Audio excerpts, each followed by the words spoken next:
الحمد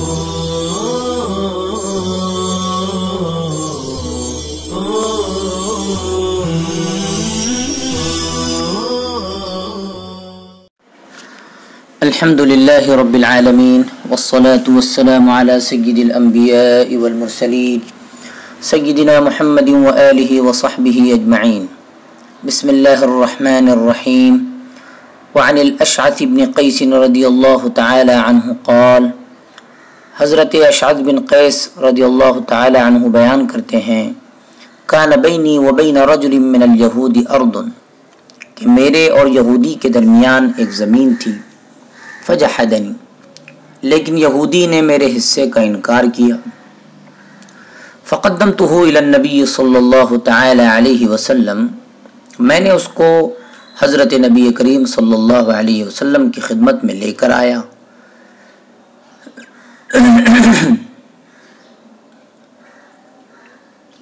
فقال، حضرت صلی اللہ علیہ وسلم نے فرمایا، الک بینۃ، کہ تمہارے پاس گواہی ہے؟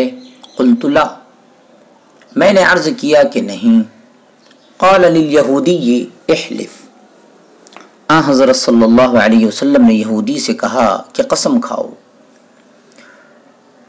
قلت یا رسول اللہ اذن یحلف ویذهب بمالی، میں نے عرض کیا کہ اے اللہ کے رسول صلی اللہ علیہ وسلم، اب تو یہ قسم کھا لے گا اور میرا مال لے کر چلا جائے گا۔ فانزل اللہ تعالی ان الذین یشترون بعہد اللہ وایمانہم ثمنا قلیلا، اس پر اللہ تعالی نے آیت نازل فرمائی، ان الذین یشترون بعہد اللہ وایمانہم ثمنا قلیلا، وہ لوگ جو اللہ کے عہد و پیمان اور اپنی قسموں کو تھوڑی قیمت پر بیچتے ہیں۔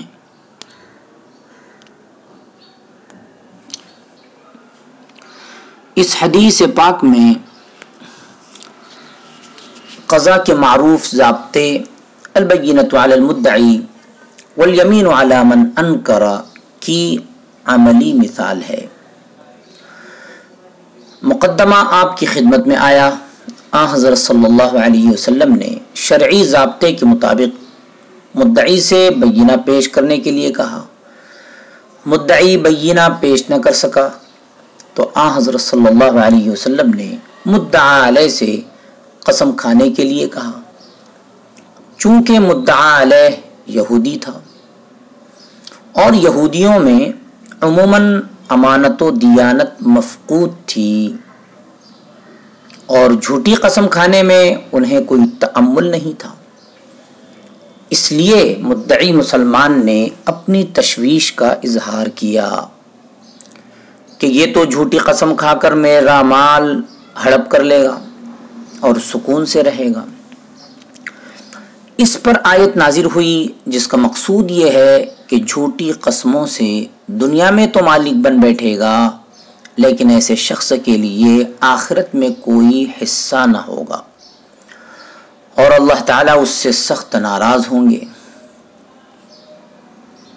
علامہ طیبی رحمۃ اللہ علیہ نے فرمایا کہ اگر تم یہ کہو کہ اس آیت کا نزول اذن یحلف ویذهب بمالی کے مطابق کیوں کر ہے تو میں کہوں گا کہ اس کی دو وجہیں ہیں۔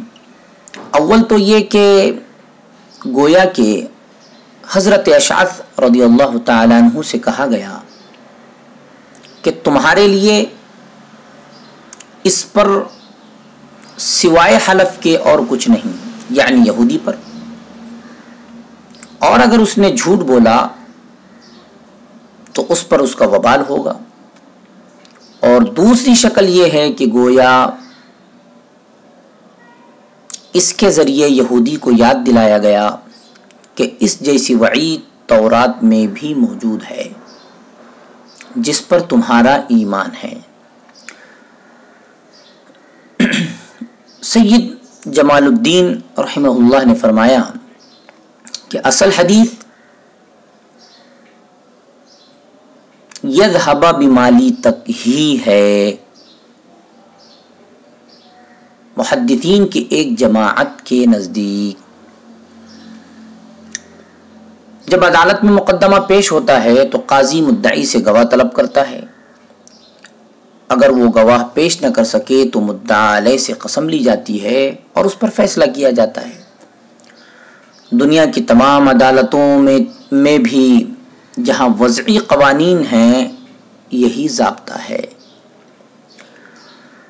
حدیث پاک کا شان ورود یہ ہے کہ حضرت اشعث بن قیس رضی اللہ تعالی عنہ کا جو حضرموت کے باشندے تھے، ایک یہودی سے زمین کا جھگڑا تھا. وہ زمین اشعث رضی اللہ تعالی عنہ کے دادا سے اس یہودی کے دادا نے غصب کی تھی.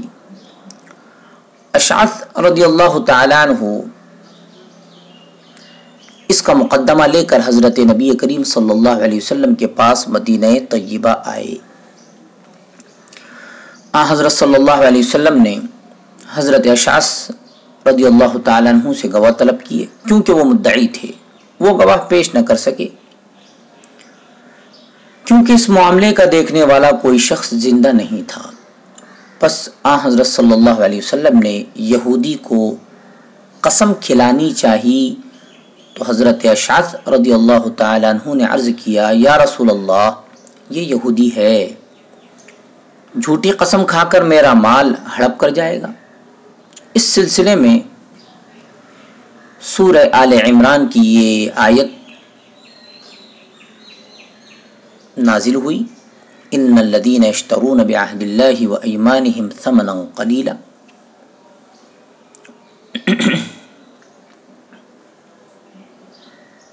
اس آیت کے نزول کے بعد حضرت صلی اللہ علیہ وسلم نے اس یہودی کو اللہ کے عذاب سے ڈرایا اور فرمایا اگر وہ جھوٹی قسم کھائے گا تو جب اس کی اللہ سے ملاقات ہوگی تو اللہ اس سے سخت ناراض ہوں گے. پھر کیا ہوا؟ اس یہودی نے قسم کھائی یا نہیں، اس سے حدیث ساکت ہے، خاموش ہے. حضرت اشعث بن قیس رضی اللہ تعالی عنہ کے مختصر حالات.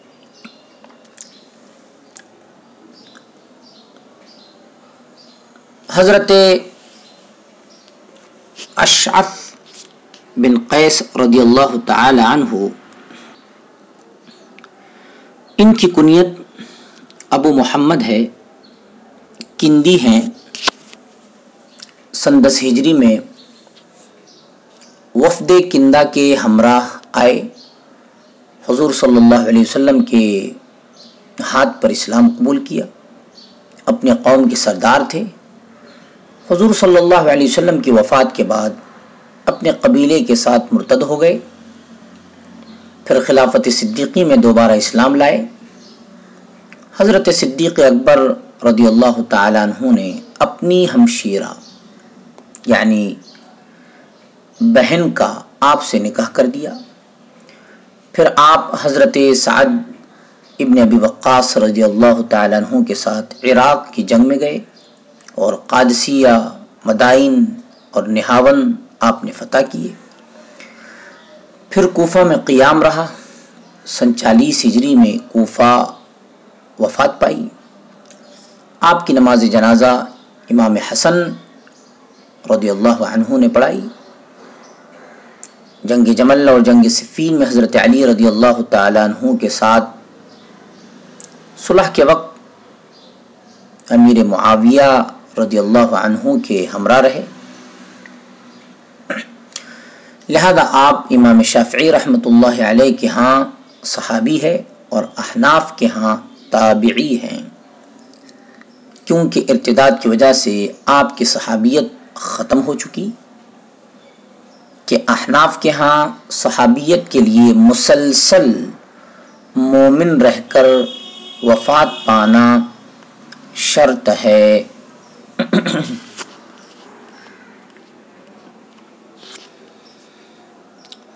وعنہ ان رجلا من کندة ورجلا من حضرموت اختصما إلى رسول الله صلى الله عليه وسلم في أرض من اليمن. حضرت اشعث رضی اللہ تعالیٰ عنہ سے روایت ہے کہ ایک آدمی کندہ کا اور ایک آدمی حضرموت کا یمن کی ایک زمین سے متعلق جھگڑا لے کر رسول اللہ صلی اللہ علیہ وسلم کی خدمت میں آئے. فقال الحضرمی،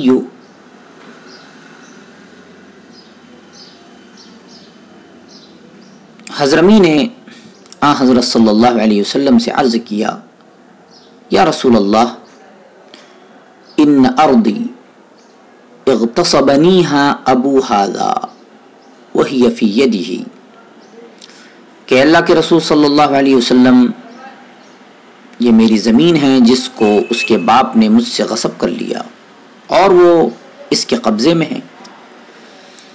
قال، حضرت صلی اللہ علیہ وسلم نے فرمایا، هل لک بینۃ، کہ کیا تمہارے پاس گواہی ہے؟ قال لا، اس نے عرض کیا کہ نہیں ہے. ولکن احلفہ، لیکن میں اس کو قسم کھلاؤں گا. واللہ ما یعلم انها ارضی اغتصبنیها ابوہ، اللہ کی قسم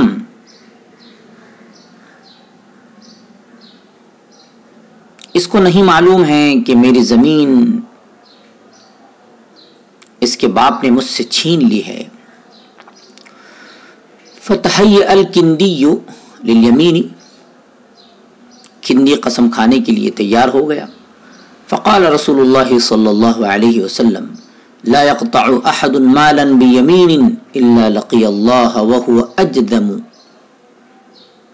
رسول اللہ صلی اللہ علیہ وسلم نے فرمایا، کوئی آدمی قسم کھا کر کسی کا مال ہڑپ کرے گا تو اللہ تعالیٰ سے اس حال میں ملے گا کہ وہ کوڑھی ہوگا. فقال الکندی ہی ارضہ، تو کندی بولا یہ اسی کی زمین ہے. اس حدیث کا حاصل بھی یہی ہے کہ مدعی کے پاس اگر بینہ ہے تو قاضی اس کے حق میں فیصلہ کرے گا، لیکن اگر اس کے پاس بینہ نہیں ہے تو قاضی مدعا علیہ سے قسم کھلوائے گا اور اس کے حق میں فیصلہ کرے گا. لیکن اگر مدعا علیہ جھوٹی قسم کھائے گا تو اس کا انجام بڑا خراب ہوگا.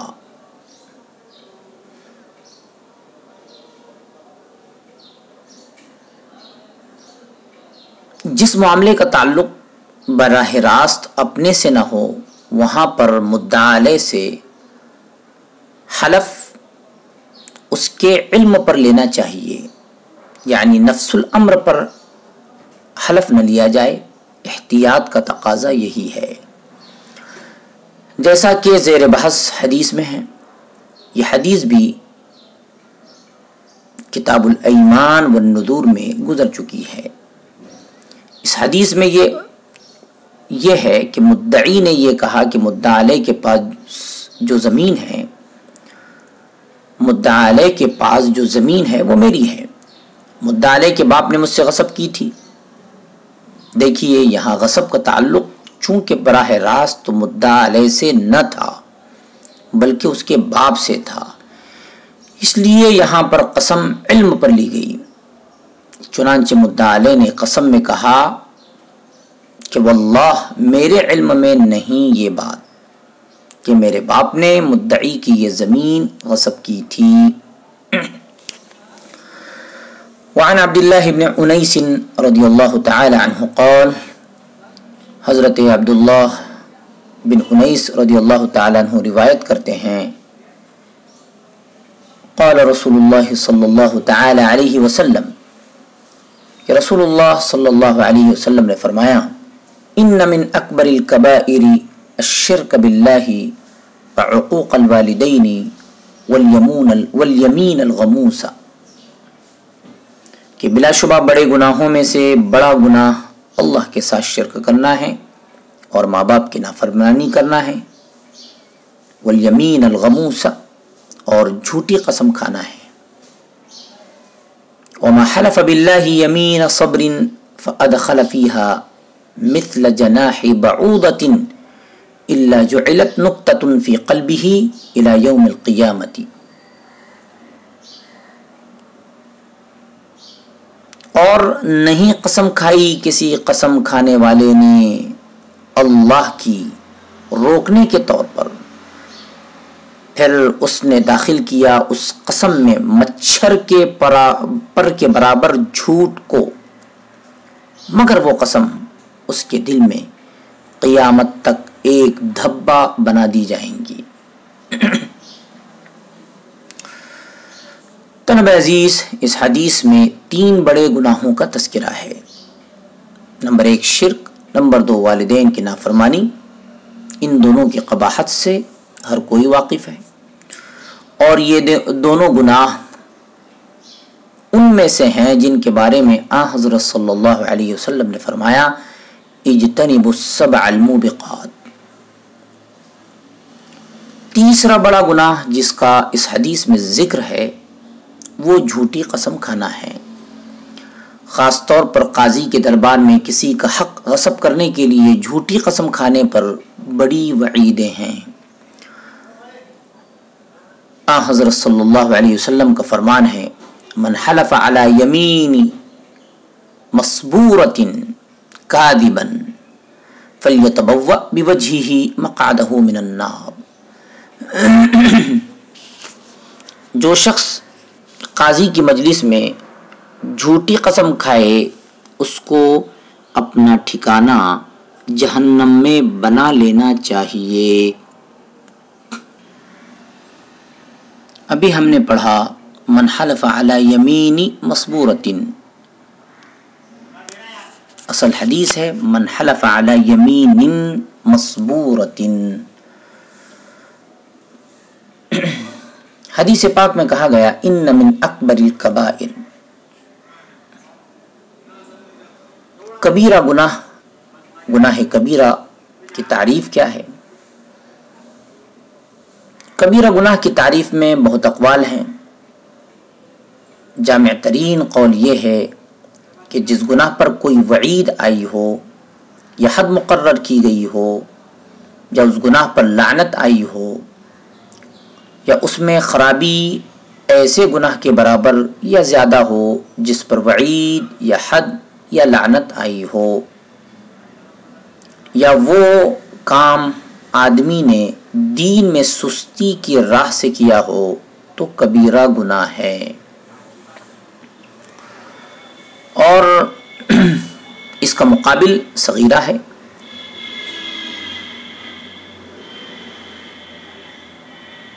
اور باب کی حدیثوں میں جو کبائر بیان ہوئے ہیں وہ اکبر الکبائر، بڑے کبیرہ گناہ ہیں.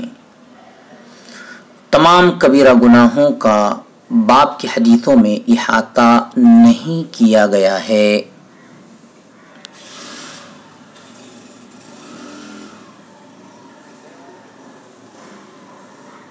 متفق علیہ حدیث میں ہے اجتنبوا السبع الموبقات، 7 تباہ کرنے والے گناہوں سے بچو. صحابہ کرام رضی اللہ تعالی عنہم نے دریافت کیا وہ کیا ہیں؟ تو حضرت صلی اللہ علیہ وسلم نے فرمایا اللہ کے ساتھ شریک ٹھہرانا، جادو کرنا یا کرانا، اس شخص کو قتل کرنا جس کا قتل اللہ نے حرام کیا ہے مگر کسی حق شرعی کی وجہ سے، سود کھانا، یتیم کا مال کھانا، مڈ بھیڑ کے دن پیٹ پھیرنا، اور ایماندار گناہ سے بے خبر پاک دامن عورتوں پر تہمت لگانا.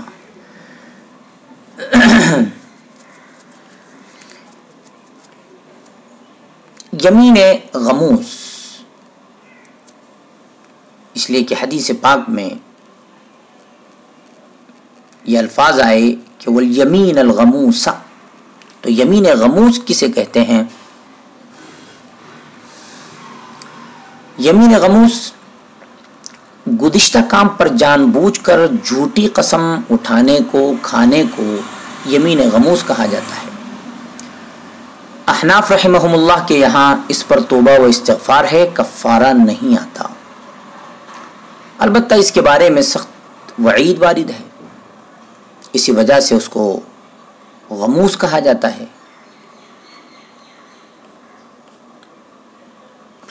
کیونکہ یہ قسم کھانے والے کو آگ میں غوطہ دیتی ہے۔ اس قسم کے ذریعے سے ناجائز طور پر معاملات میں لوگوں کا مال لیا جاتا ہے۔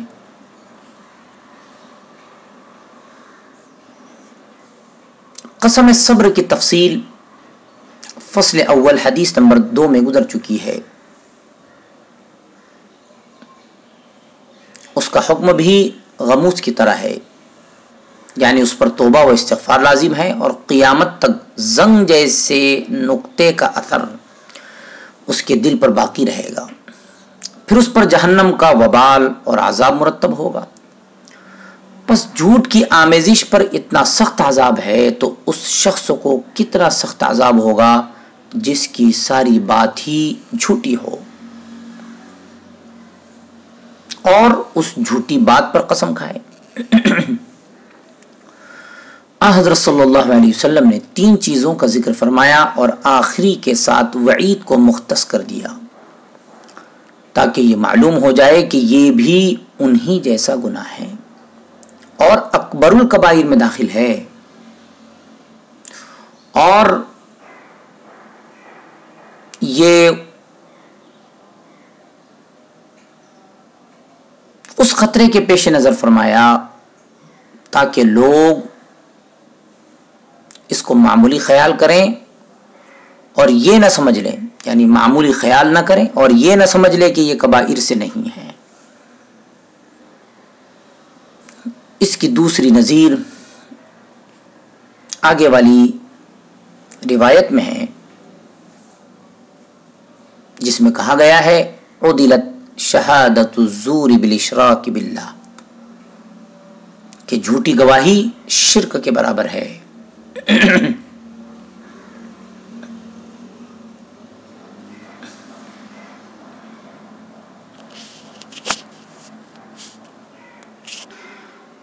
عبداللہ بن انیس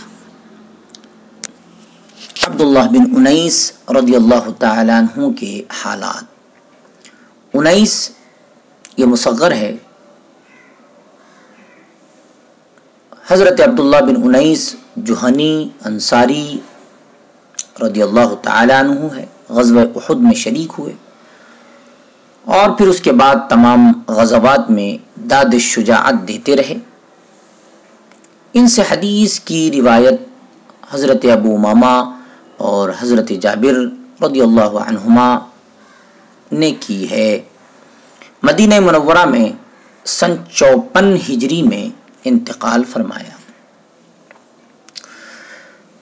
وعن جابر رضی اللہ تعالی عنہ قال قال رسول اللہ صلی اللہ تعالی علیہ وسلم، حضرت جابر رضی اللہ تعالی عنہ روایت کرتے ہیں کہ رسول اللہ صلی اللہ علیہ وسلم نے فرمایا، لا يحلف احد عند منبری هذا على يمين آثمة ولو على سواك اخضر الا تبوأ مقعده من النار او وجبت له النار، کہ جو شخص میرے اس منبر کے پاس،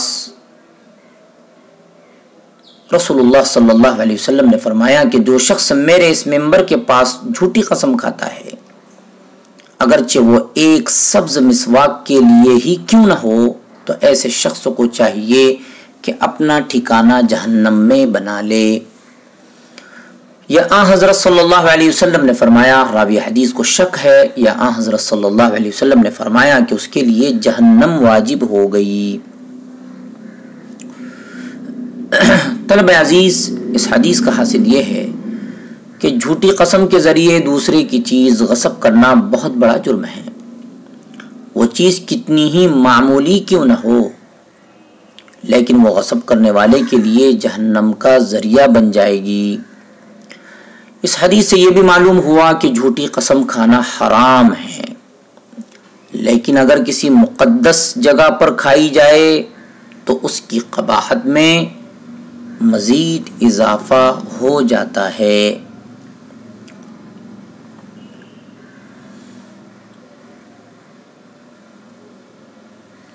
ممبر کے پاس قید لگانے کی وجہ یہ ہے کہ وہ عظمت والا مقام ہے۔ جب جھوٹی قسم مطلق طور پر غضب الہی کا باعث ہے تو وہاں جھوٹی قسم گناہ میں اور بڑھ جائیں گی۔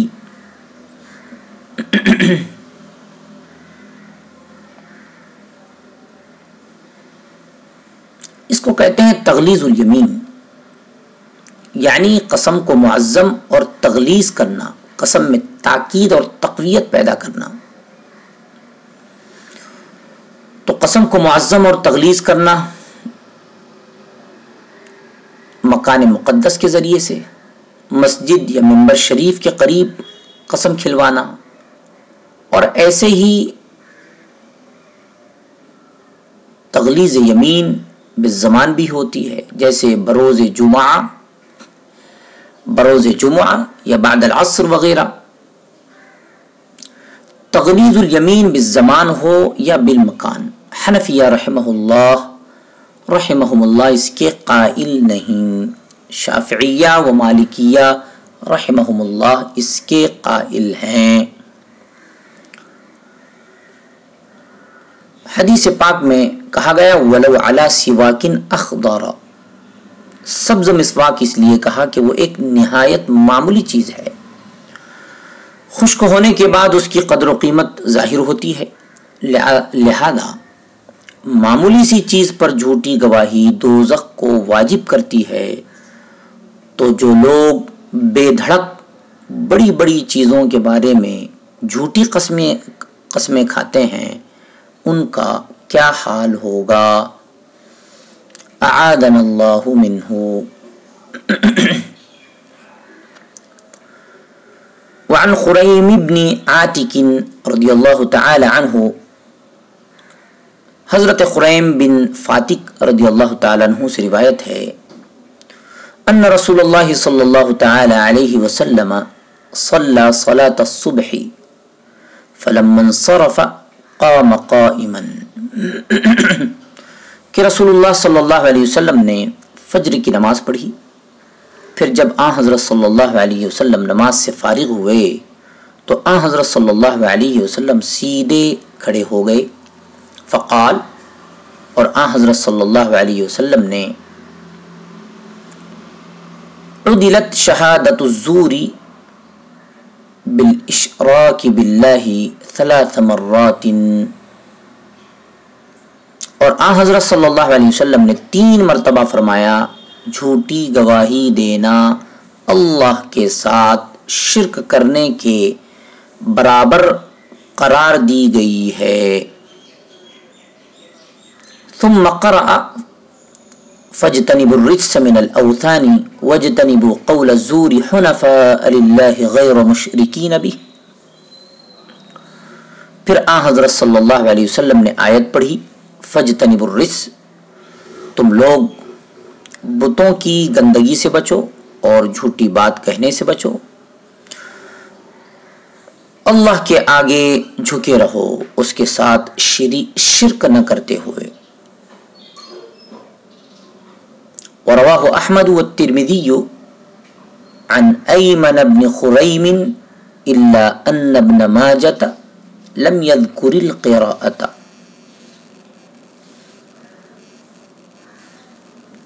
امام احمد اور ترمذی نے یہ روایت ایمن ابن خریم سے نقل کی ہے، اور ابن ماجہ نے اس روایت میں قراءت کا ذکر نہیں کیا ہے۔ طلب عزیز، اس حدیث کا حاصل یہ ہے کہ جھوٹی گواہی دینا بہت بڑا جرم ہے۔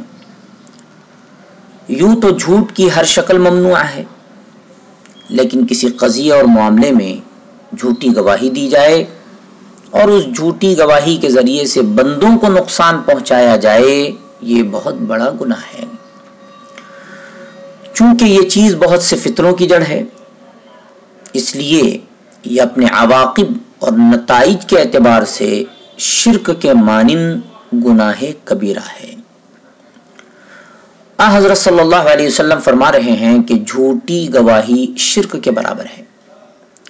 یہ بات حضرت صلی اللہ علیہ وسلم نے 3 بار فرمائی، اور اس کی تائید میں حضرت صلی اللہ علیہ وسلم نے یہ آیت تلاوت فرمائی۔ تائید یا تو اس طور پر ہے کہ اس آیت کریمہ میں اجتناب من الزور اور اجتناب من عبادت الاوثان دونوں کو ایک ساتھ بیان کیا گیا ہے، اگرچہ اقتران فی الذکر اقتران فی الحکم کو مستلزم نہیں، یعنی 2 چیزوں کو آپس میں ذکر کرنا یہ اس بات کی دلیل نہیں کہ دونوں کا حکم ایک ہی ہے، لیکن کم از کم مناسبت اور قربت کو تو مستلزم ہے، یعنی حکم میں دونوں قریب قریب ہے، اور یا پھر استدلال آیت کے مابعد کے حصے سے ہے۔ حنفاء للہ غیر مشرکین بھی، حضرت گنگوہی رحمۃ اللہ علیہ کی تقریر میں ہے کہ قول زور کے بہت سے مراتب ہیں، اور اس میں کیا شک ہے کہ اشراک باللہ بھی اسی کی ایک نوع ہے، اس لیے کہ اس پر بھی قول زور ہونا صادق آتا ہے، جس کی تائید حنفاء للہ غیر مشرکین بھی سے ہو رہی ہے۔ حضرت نبی کریم صلی اللہ علیہ وسلم نے تقریر فرمائی جس میں ارشاد فرمایا، لوگوں جھوٹی گواہی اللہ کے ساتھ شریک ٹھہرانے کے برابر گردانی گئی ہے۔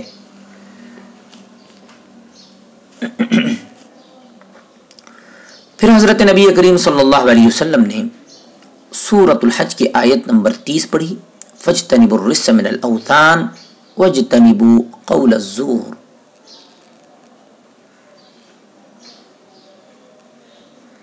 آیت کریمہ میں 2 باتیں بیان کی گئی ہے اور واو عاطفہ کے ساتھ بیان کی گئی ہے جو مطلق جمع کے لیے ہے، بس دونوں گناہ تقریباً یکساں ہوئے، کیونکہ معطوف علیہ میں اشتراک ہوتا ہے، اور اشراک باللہ کے گناہ کی سنگینی ہر شخص جانتا ہے، بس جان لینا چاہیے کہ جھوٹی گواہی بھی اتنا ہی بڑا گناہ ہے۔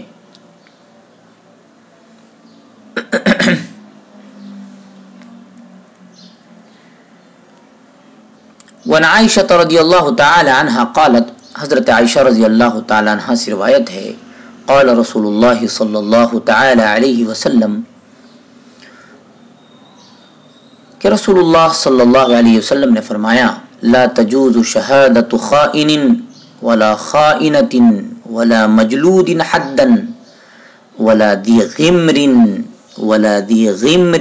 علی اخیہ ولا ظنین فی ولاء ولا قرابۃ ولا القانع مع اہل البیت،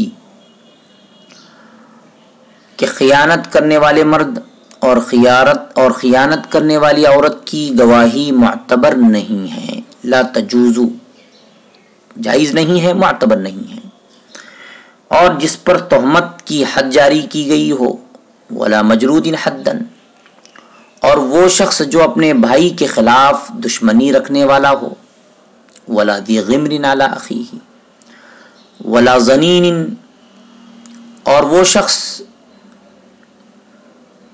جو ولا کے بارے میں متہم ہے، اور وہ شخص جو قرابت کے بارے میں متہم ہے، اور نہ اس شخص کی جو کسی ایک گھرانے کے ساتھ قناعت کرنے والا ہو۔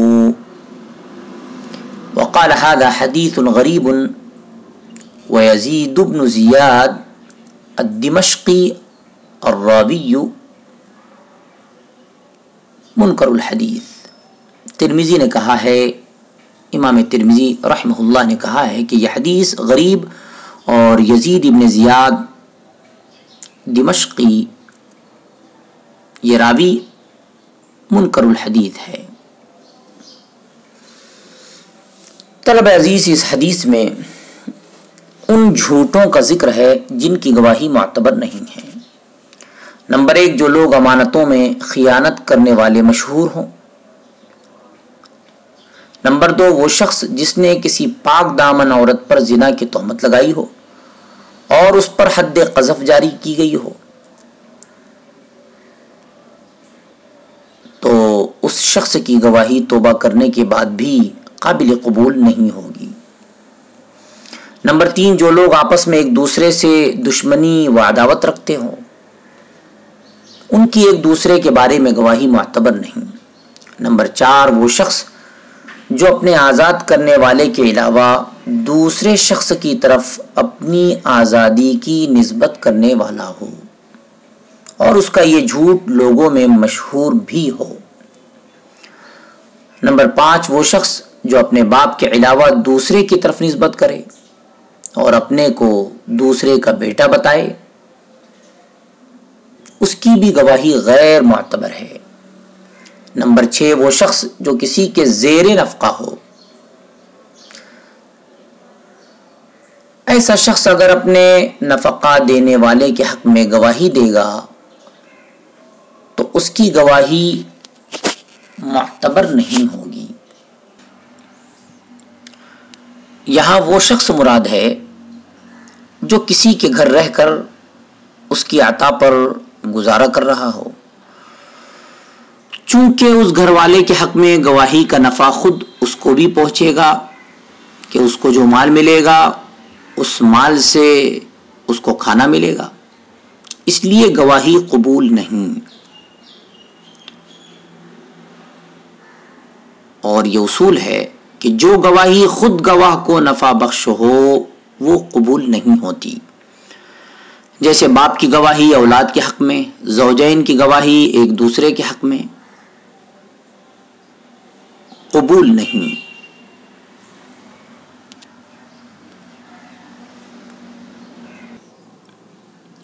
سورۃ البقرہ آیت نمبر 282 میں گواہوں کے تعلق سے ارشاد پاک ہے، ممن ترضون من الشہداء، یعنی گواہ ایسے ہونے چاہیے جن کو تم پسند کرتے ہو، اور گواہوں کی پسندیدگی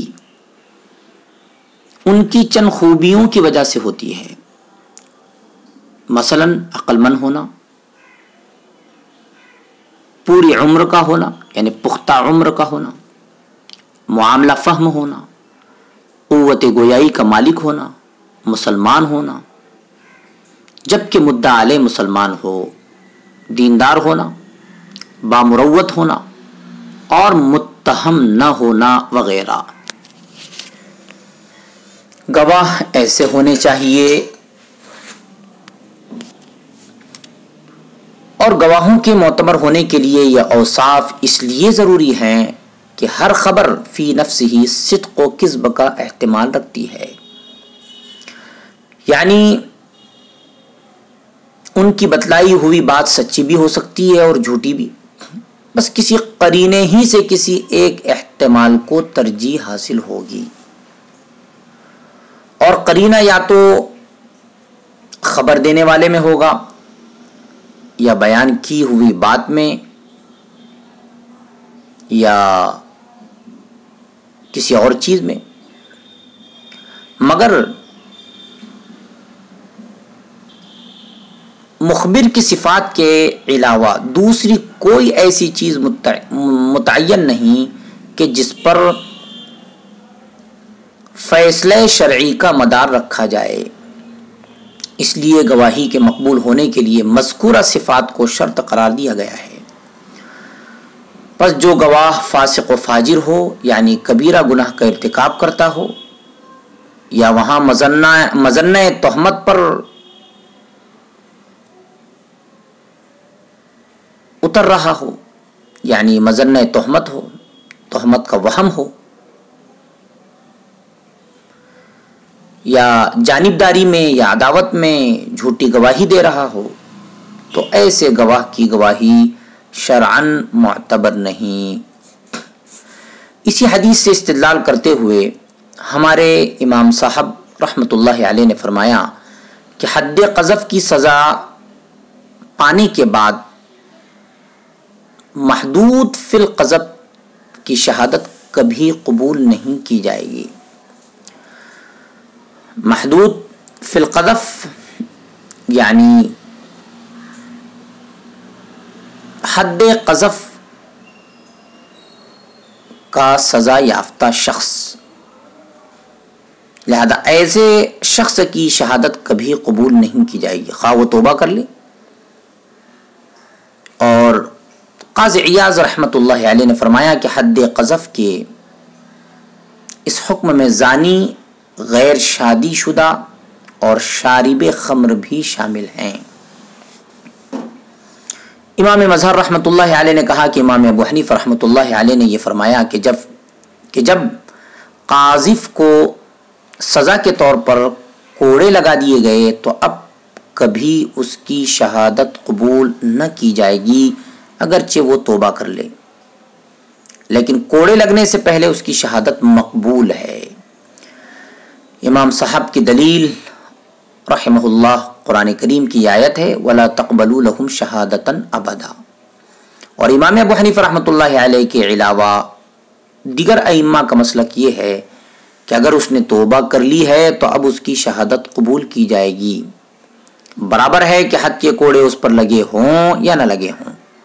اور اگر توبہ نہ کرے تو اس کی شہادت قبول نہ کی جائے گی، کوڑے لگ چکے ہوں یا نہ لگ چکے ہوں.